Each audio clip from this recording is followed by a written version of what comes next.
4 ng umaga ng Hulyo Agis taong 2000 at habang ang ilan sa mga residente ng Payatas ay mahimbing pang natutulog sa kani-kanilang barong-barong na gawa sa mga light materials katulad ng plywood at ang ilan naman ay naghahanda na para sa isa na namang maghapong pangangalakal ng basura nang bigla na lang nakarinig ang mga ito ng isang malakas na dagundong o tunog na tila ba pagsabog ng kung anong bagay.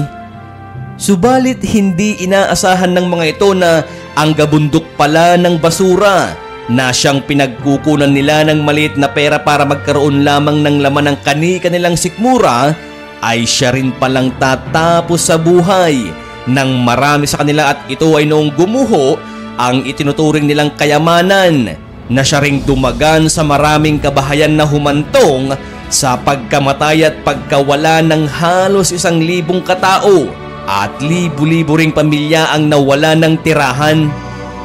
Pero ano nga ba kasi ang dahilan?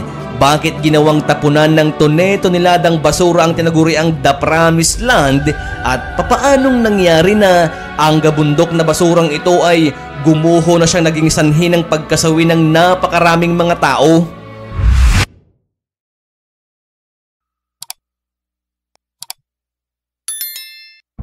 Ang Payatas ay matatagpuan sa 2nd District ng Quezon City at nahahati ito sa 3 bahagi.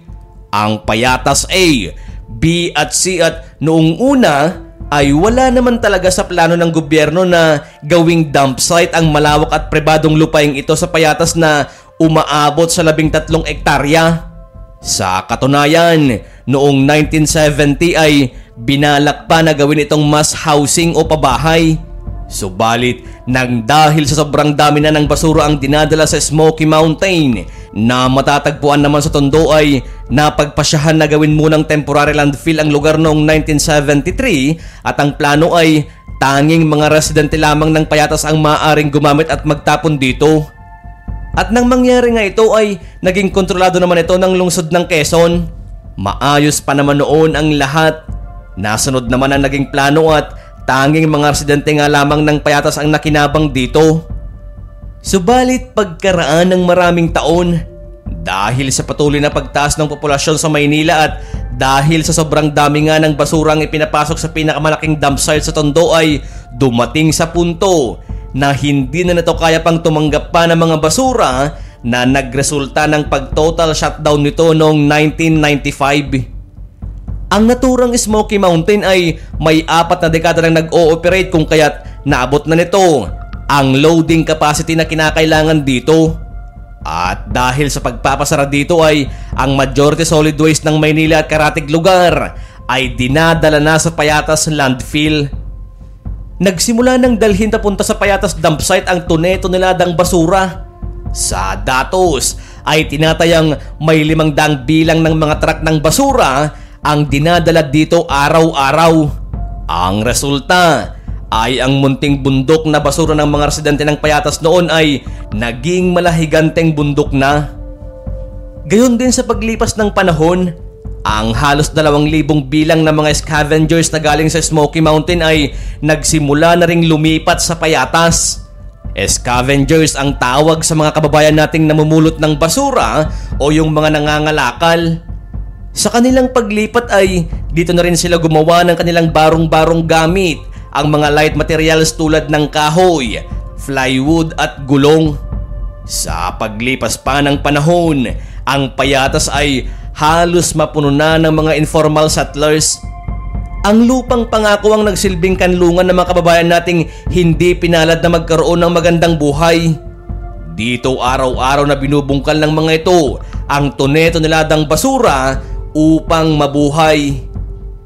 Bagamat panay naman ang abiso ng lokal na pamahalaan sa posibleng kapahamakan na kanilang pwedeng kaharapin tulad ng sakit, ay di natinag ang mga residente ng Payatas sapagkat sa basura nila na itatawid ang pang-araw-araw na pangangailangan sa buhay. Maging ang mga bata dito ay natutong magbungkal dahil sa hirap nga ng kanilang buhay. Lumipas pa ang maraming taon, ang bundok ng basura sa Payatas ay umabot na sa taas na 50 feet. Subalit ganun pa man ay patuloy pa rin sa pangangalakal ang mga kababayan natin na ang turing sa mga basura ay kanilang kayamanan.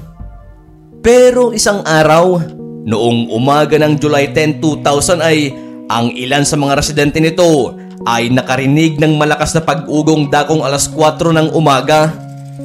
Ang ilan sa mga residente dito ay gising na at muli na namang naghahanda para sa isang araw na namang pangangalakal, pero lingid sa kanilang kaalaman na dito na pala mangyayari ang isang napakasalimuot na trahedya.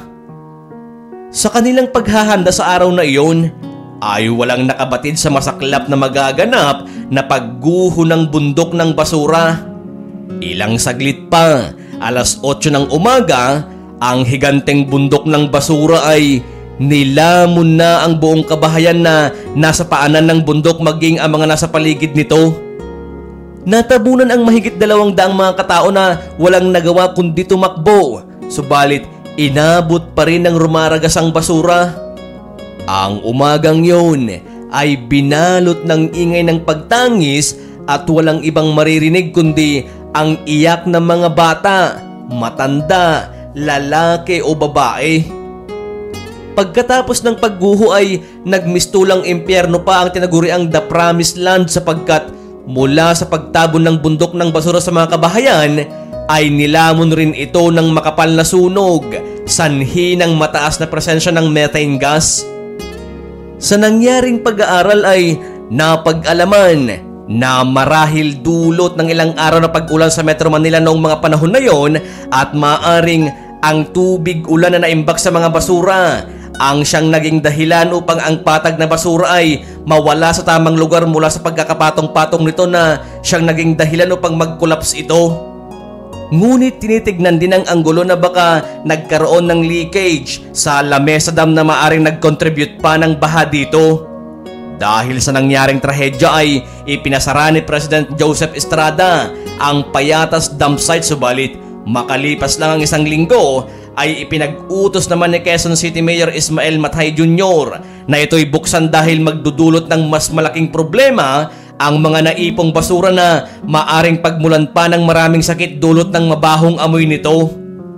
Sa kabuuan ay halos 280 ang taong namatay at tinatayang aabot sa 300 ang mga nawawala, pero marami ang nagsasabi na aabot sa 1,000 ang totoong nawawala at namatay dito at libo-libong pamilya rin ang nawalan ng tirahan.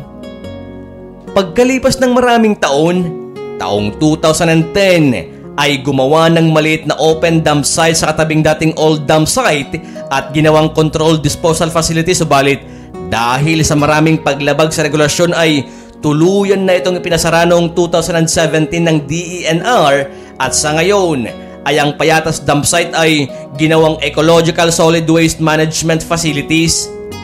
Magkagayon man ay nakita ng korte ang naging kapabayaan ng lokal na pamahalaan at ipinag-utos ng acting presiding judge na si Marilo Tamang ng RTC Branch 27 na bayaran ang mga pamilyang naging biktima ng Payatas tragedy ng tig 110,000 pesos at mabigyan ng kani-kanilang relocation houses.